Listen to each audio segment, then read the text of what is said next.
ವಿಪಕ್ಷಗಳು ಮಾಡ್ತಾ ಇರುವಂಥ ಆರೋಪಗಳಿಗೆ ಪುಷ್ಟಿ ನೀಡುವಂಥ ಒಂದಷ್ಟು ಬೆಳವಣಿಗೆ ಆಗಿದೆ.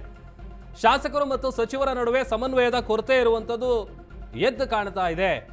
ಯಾಕೆ ಅಂತ ಅಂದ್ರೆ ಸರ್ಕಾರದ ವಿರುದ್ಧ ಬಹಿರಂಗ ವಾಗ್ದಾಳಿ ನಡೆಸ್ತಾ ಇದ್ದಾರಲ್ಲ, ಇದು ವರಿಷ್ಠರಿಗೆ ಒಂದು ರೀತಿ ಇರಿಸು ಮುರುಸು ಉಂಟು ಮಾಡ್ತಾ ಇದೆ. ಸಚಿವರ ನಡವಳಿಕೆ ಮೇಲೆ ಹೈಕಮಾಂಡ್ ನಾಯಕರು ಗರಂ ಆಗಿದ್ದಾರೆ. ಕೆ.ಸಿ. ವೇಣುಗೋಪಾಲ್ ಜೊತೆ ಸಿಎಂ ಸಿದ್ದರಾಮಯ್ಯ ಅವರು ಇದೇ ವಿಚಾರಕ್ಕೆ ಸಂಬಂಧಪಟ್ಟಂತೆ ಚರ್ಚೆ ಮಾಡಿದ್ದಾರೆ. ರಾಜ್ಯ ರಾಜಕೀಯದ ಮಾಹಿತಿಯನ್ನ ಪಡ್ಕೊಳ್ಳುವಂತ ಕೆಲಸವನ್ನ ಹೈಕಮಾಂಡ್ ನಾಯಕರು ಮಾಡ್ತಾ ಇದ್ದಾರೆ. ಯಾಕೆಂತಂದ್ರೆ ವಾಲ್ಮೀಕಿ ಬಹುಕೋಟಿ ನಿಗಮದಲ್ಲಿ ನಡೆದಂತ ಹಗರಣ ಆಗಿರ್ಬೋದು, ಅದಾದ ಮೇಲೆ ಮುಡಾ ಹಗರಣ ಆಗಿರ್ಬೋದು, ಅದು ಇದರ ಸಾಲಿಗೆ ಸೇರ್ಕೊಂಡಿದ್ದು BR ಪಾಟೀಲು, ಅದರ ಜೊತೆಗೆ ರಾಜು ಕಾಗೆ ಅವರ ವಿಚಾರ. ಸೊ ನೋಡಿ, ಸ್ವಪಕ್ಷದ ನಾಯಕರೇನೆ ಈಗ ಕಾಂಗ್ರೆಸ್ ಸರ್ಕಾರದ ವಿರುದ್ಧ ಮುಗಿಬಿದ್ದಿದ್ದಾರೆ. ಅವ್ರು ಕೊಡ್ತಾ ಇರುವಂಥ ಹೇಳಿಕೆಗಳು ಅಥವಾ ಅವ್ರು ಹೊರ ಹಾಕ್ತಾ ಇರುವಂಥ ಬಹಿರಂಗ ಅಸಮಾಧಾನ ಏನಿದೆ, ಅದು ಎಲ್ಲೋ ಒಂದು ಕಡೆ ಕಾಂಗ್ರೆಸ್ ಸರ್ಕಾರಕ್ಕೆ ಭಾಳ ಡ್ಯಾಮೇಜನ್ನು ಉಂಟು ಮಾಡ್ತಾ ಇದೆ. ಸೊ ಇದು ವರಿಷ್ಠರಿಗೆ ಒಂದು ರೀತಿ ಇರಿಸು ಮುರುಸು ಆಗ್ತಾ ಇದೆ. ಯಾಕಂತಂದರೆ ಅವಕಾಶ ಸಿಕ್ಕರೆ ಸಾಕು, ಅದನ್ನು BJP ನಾಯಕರು, JDS ನಾಯಕರು ಅದನ್ನು ಯುಟಿಲೈಸ್ ಮಾಡಿಕೊಂಡು ಸರ್ಕಾರದ ವಿರುದ್ಧ ಮುಗಿಬೀಳ್ತಾರೆ. ತಕ್ಷಣವೇ ಈ ಗೊಂದಲದ ಪರಿಸ್ಥಿತಿಯನ್ನು ನಿಭಾಯಿಸಿ ಅಂತ ಸೂಚನೆ ಸಿಕ್ಕಿದೆ. ಸಚಿವರು ಶಾಸಕರನ್ನ ಕರೆದು ಅವ್ರ ಜೊತೆ ಮಾತಾಡಿ, ಅವ್ರ ಸಮಸ್ಯೆಗಳೇನಿದೆ ಅಂತ ಆಲಿಸಿ, ನೀವು ಅದಕ್ಕೆ ಸ್ಪಂದಿಸಿ ಅಂತ ಸೂಚನೆ ಕೊಟ್ಟಿದ್ದಾರೆ. ಸಿಎಂ ಸಿದ್ದರಾಮಯ್ಯ ಅವರಿಗೆ ಕೆ.ಸಿ. ವೇಣುಗೋಪಾಲ್ ಅವರು ಕೊಟ್ಟಿರುವಂಥ ಸೂಚನೆ ಇದು. ಸೊ ಏನು ಸಮಸ್ಯೆ ಇದೆ? ಯಾಕಂತಂದ್ರೆ ರಾಜ್ಯ ಸರ್ಕಾರದ ವಿರುದ್ಧ ಗಂಭೀರವಾದಂಥ ಆರೋಪಗಳು ಕೇಳಬರ್ತಾ ಇದೆ. ಸರ್ಕಾರಕ್ಕೆ 2 ವರ್ಷ ತುಂಬಿದ ಮೇಲೂ ಕೂಡ ಆರೋಪ ಬರ್ತಾ ಇದೆ. ನೋಡಿ, ಆರಂಭದಲ್ಲಿ ಒಂದಷ್ಟು ಗೊಂದಲ ಇರ್ಬೋದು, ಅಥವಾ ಸರ್ಕಾರ ಅಧಿಕಾರಕ್ಕೆ ಬಂದ ನಂತರದಲ್ಲಿ ಒಂದಷ್ಟು ಅಸಮಾಧಾನ ಇರ್ಬೋದು, ಓಕೆ. ಬಟ್ ಆದರೆ ಕಾಂಗ್ರೆಸ್ ಸರ್ಕಾರ ಅಧಿಕಾರಕ್ಕೆ ಬಂದು ಹೆಚ್ಚು ಕಡಿಮೆ 2 ವರ್ಷ ತುಂಬಿ ಈಗ ಆಲ್ರೆಡಿ 2.5 ವರ್ಷದ ಹತ್ರ ಸಾಕ್ತಾ ಇದೆ. ಒಂದು ಕಡೆ ವಿಪಕ್ಷಗಳು ಹೇಳ್ತಾ ಇರುವಂಥದ್ದು ಕೇವಲ ಕಾಂಗ್ರೆಸ್ ಸರ್ಕಾರ ಗ್ಯಾರಂಟಿಗೆ ಕಡೆ ಮಾತ್ರ ಗಮನ ಕೊಡುತ್ತೆ ಬಿಟ್ರೆ ರಾಜ್ಯದಲ್ಲಿ ಅಭಿವೃದ್ಧಿ ಕೆಲಸಗಳು ಶೂನ್ಯ, ಯಾವುದು ಅಭಿವೃದ್ಧಿ ಆಗ್ತಾ ಇಲ್ಲ ಅಂತ ವಿಪಕ್ಷಗಳು ಹೇಳ್ತಾ ಇದೆ. ಅಟ್ ದ ಸೇಮ್ ಟೈಮ್ ವಿಪಕ್ಷಗಳು ಹೇಳ್ತಾ ಇರುವಂಥ ಆರೋಪಗಳೇನು ಅಂತ ಅಂದರೆ ಎಲ್ಲ ಇಲಾಖೆಯಲ್ಲೂ ಕೂಡ ರಾಜ್ಯ ಕಾಂಗ್ರೆಸ್ ಸರ್ಕಾರ ಲೂಟಿ ಮಾಡ್ತಾ ಇದೆ. ಈಗ ಅಧಿಕಾರದಲ್ಲಿ ಕೆಲಸ ಏನು? ಅಚ್ಚುಕಟ್ಟಾಗಿ ಡ್ಯೂಟಿ ಮಾಡಬೇಕು, ಜನರಿಗೆ ಏನು ಸಮಸ್ಯೆ ಆಗ್ತಾ ಇದೆ, ಯಾವುದೇ ರೀತಿಯಾದಂಥ ಸಮಸ್ಯೆ ಆಗದೆ ಇರುವಂಥ ನಿಟ್ಟಿನಲ್ಲಿ ಕೆಲಸ ಮಾಡುವಂಥದ್ದು, ಡ್ಯೂಟಿ ಮಾಡುವಂಥದ್ದು ಸರ್ಕಾರದ ಕರ್ತವ್ಯ. ಆದರೆ ಲೂಟಿ ಆಗ್ತಾ ಇದೆ ಅನ್ನುವಂಥ ಆರೋಪ. ಹೈಕಮಾಂಡ್ ಭೇಟಿ ಬಳಿಕ ಸಿಎಂ ಸಿದ್ದರಾಮಯ್ಯ ಅಲರ್ಟ್ ಆದಂತೆ ಕಂಡು ಬರ್ತಾ ಇದೆ. ಅಸಮಾಧಾನಿತ ಶಾಸಕರ ಭೇಟಿಗೆ ಸಿದ್ದರಾಮಯ್ಯ ಅವರು ಮುಂದಾಗಿದ್ದಾರೆ ಅಂತ ಗೊತ್ತಾಗ್ತಾ ಇದೆ. ಯಾರು? BR ಪಾಟೀಲು, ರಾಜು ಕಾಗೆಗೆ ಬುಲಾವ್ ಕೊಟ್ಟಿದ್ದಾರೆ ಮುಖ್ಯಮಂತ್ರಿಗಳು. ಸಂಜೆ 6 ಗಂಟೆಗೆ ದೆಹಲಿಯಿಂದ ಬೆಂಗಳೂರಿಗೆ ವಾಪಸ್ ಬರ್ತಾರೆ ಸಿಎಂ. ಸೊ ಬಂದ್ಮೇಲೆ ಮೀಟ್ ಮಾಡಿ ಅಂತ ಬುಲಾವ್ ಕೊಟ್ಟಿದ್ದಾರೆ. ಇವತ್ತು ರಾತ್ರಿ BR ಪಾಟೀಲು, ರಾಜು ಕಾಗೆ ಜೊತೆ ಚರ್ಚೆಯನ್ನು ನಡೆಸ್ತಾರೆ. ಏನು ಸಮಸ್ಯೆ? ಯಾಕಂತಂದ್ರೆ ಸರ್ಕಾರದ ವಿರುದ್ಧ ಅಸಮಾಧಾನವನ್ನು ಹೊರ ಹಾಕಿದ್ದಾರೆ. ತಮ್ಮ ಇಲಾಖೆಗೆ ಸಂಬಂಧಪಟ್ಟಂತೆ ಅಥವಾ ಅವರಿಗಿರುವಂಥ ಅಸಮಾಧಾನ ಏನಿದೆ ಅದು ಈ ವಸತಿ ಯೋಜನೆ ವಿಚಾರದಲ್ಲಿ ಲಂಚ ತಗೋತಾ ಇದ್ದಾರೆ, ಲಂಚ ತಗೊಂಡು ಮನೆ ಮಂಜೂರು ಮಾಡ್ತಾ ಇದ್ದಾರೆ, ಮನೆ ಕೊಟ್ಟರೆ ಮಾತ್ರ ಮನೆ ಸಿಗುತ್ತೆ. ಆಮೇಲೆ ರಾಜು ಕಾಗೆ ಅವರು ಕೂಡ ಅದೇ ವಿಚಾರ, ಅವರು ಕೂಡ ನಂದು ಅದೇ ಥರದ ಪರಿಸ್ಥಿತಿ, ಅಂದರೆ ಅದರ ಅಪ್ಪನಂಥ ಪರಿಸ್ಥಿತಿ ಇದೆ ನನಗೂ, ನಾನು ಇನ್ನೊಂದು 2-3 ದಿನದಲ್ಲಿ ಹೋಗಿ ರಿಸೈನ್ ಮಾಡಿದ್ರು ಏನು ಆಶ್ಚರ್ಯ ಪಡುವಂಥ ಅವಶ್ಯಕತೆ ಇಲ್ಲ ಅಂತ ಕೂಡ ಅಸಮಾಧಾನ ಹೊರ ಹಾಕಿದ್ದಾರೆ.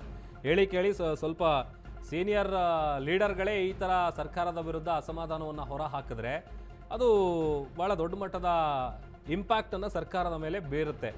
ಸೊ ಹಾಗಾಗಿ ಈಗ ದೆಹಲಿಯಲ್ಲಿ ಹೈಕಮಾಂಡ್ ನಾಯಕರನ್ನು ಭೇಟಿ ಮಾಡಿ ಬಂದ ನಂತರದಲ್ಲಿ ಈಗ ಆ ಒಂದು ಪರಿಸ್ಥಿತಿಯನ್ನು ನಿಭಾಯಿಸೋದಕ್ಕೆ ಒಂದು ಕಡೆ ಹರಸಾಹಸವನ್ನು ಪಡ್ತಾ ಇದ್ದಾರೆ ಸಿಎಂ ಸಿದ್ದರಾಮಯ್ಯ ಅವರು. ಯಾಕಂತಂದರೆ ನೋಡಿ, ಈಗ ಹೈಕಮಾಂಡ್ ನಾಯಕರು ಕೊಟ್ಟಿರುವಂಥ ಸೂಚನೆ ಏನಿದೆ, ಅವ್ರನ್ನ ಮೀಟ್ ಮಾಡಬೇಕು ಅಥವಾ ಅವ್ರನ್ನ ವಿಶ್ವಾಸಕ್ಕೆ ತೆಗೆದುಕೊಳ್ಬೇಕು. ಯಾಕಂತಂದರೆ ಒಂದು ರೀತಿ ಸಮನ್ವಯದ ಕೊರತೆ ಅನ್ನುವಂಥದ್ದು ಸದ್ಯ ಕಾಂಗ್ರೆಸ್ ಪಕ್ಷದಲ್ಲಿ ಇರುವಂಥದ್ದು ಗೊತ್ತಾಗ್ತಾ ಇದೆ.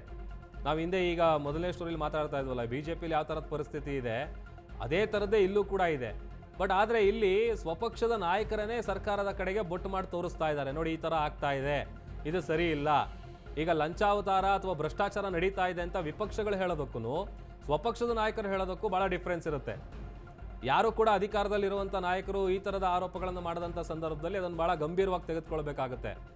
ಈಗ ಸಂಜೆ 6 ಗಂಟೆಗೆ ವಾಪಸ್ ಬರ್ತಾರೆ ಸಿಎಂ ಸಿದ್ದರಾಮಯ್ಯ ಅವರು. ದೆಹಲಿಯಿಂದ ನೇರವಾಗಿ BR ಪಾಟೀಲ್ ಮತ್ತು ರಾಜು ಕಾಗೆ ಜೊತೆ ಚರ್ಚೆಯನ್ನು ನಡೆಸ್ತಾರೆ.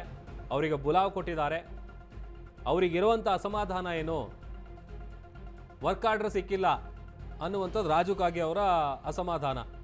ಆಮೇಲೆ 950 ಮನೆಗೆ ಹಣ ತಗೊಂಡು ಇವರು ಮನೆ ಮಂಜೂರು ಮಾಡ್ತಾ ಇದ್ದಾರೆ ಅನ್ನುವಂಥದ್ದು ಯಾರು ವಸತಿ ಸಚಿವರಾದಂಥ ಜಮೀರ್ ಅಹಮದ್ ಖಾನ್ ಅವರ ಜೊತೆ, ಅವರ ಆಪ್ತರ ಜೊತೆ, ಸರ್ಫರಾಜ್ ಖಾನ್ ಜೊತೆ ಆಡಿಯೋ ಏನು ವೈರಲ್ ಆಗಿತ್ತು, ಆ ಆಡಿಯೋದಲ್ಲಿ ಎಲ್ಲ ವಿಚಾರ ಅವರು ಉಲ್ಲೇಖ ಮಾಡಿದರು. ಸೊ ಎಲ್ಲೆಲ್ಲಿ ಯಾವ್ಯಾವ ಭಾಗದಲ್ಲಿ ಎಷ್ಟೆಷ್ಟು ಮನೆಗಳಿಗೆ ಹಣ ಪಡೆದಿದ್ದಾರೆ. ಆಮೇಲೆ ಇನ್ನು ಮುಂದುವರೆದು ಕೂಡ ಅವರು ಅದನ್ನು ಸಮರ್ಥನೆ ಮಾಡ್ಕೊಂಡಿದ್ರು. ನಾನೇನು ಸುಳ್ಳು ಹೇಳಿಲ್ಲ, ನಾನು ಬೇಕಾದ್ರೆ ಹೇಳ್ತೀನಿ, ನಾನು ಹೇಳಿರೋದು ಸತ್ಯನೇ, ಇಸ್ಕೊಂಡಿರೋದು ನಿಜ, ನಾನು ಮಾಡ್ತಾ ಇರೋ ಆರೋಪನೂ ನಿಜ. ಇದೇ ಆರೋಪವನ್ನು BJP ನಾಯಕರು ಮಾಡಿಕೊಂಡು JDS ಮತ್ತು BJP ಅವರು ರಾಜೀನಾಮೆ ಕೊಡಬೇಕು ಅನ್ನುವಂಥ ಒತ್ತಾಯ ಮಾಡ್ತಾ ಇದ್ದಾರೆ. ಅಭಿಷೇಕ್ ನಮ್ಮ ಪ್ರತಿನಿಧಿ ವಿಚಾರಕ್ಕೆ ಸಂಬಂಧಪಟ್ಟಂತೆ ಹೆಚ್ಚಿನ ಡೀಟೇಲ್ಸನ್ನು ಕೊಡ್ತಾರೆ, ನೇರ ಸಂಪರ್ಕದಲ್ಲಿ ಜಾಯ್ನ್ ಆಗ್ತಾ ಇದ್ದಾರೆ. ಅಭಿಷೇಕ್, ಈಗ ರಾಜ್ಯ ಸರ್ಕಾರದ ವಿರುದ್ಧ ಸಾಲು ಸಾಲು ಆರೋಪಗಳು ಫೇಸ್ ಮಾಡ್ತಾ ಇದೆ. ಅದರ ಜೊತೆಗೆ ಈ ಒಂದು ಪರಿಸ್ಥಿತಿಯನ್ನು ನಿಭಾಯಿಸೋದಕ್ಕೆ ಹೈಕಮಾಂಡ್ ಒಂದಷ್ಟು ಸೂಚನೆಗಳನ್ನು ಕೊಟ್ಟಿದೆ. ಸೊ ಆ ನಿಟ್ಟಿನಲ್ಲಿ CM ಅವರ ಮುಂದೆ ಇರುವಂಥ ಆಪ್ಷನ್ಗಳೇನು ಅಂತ?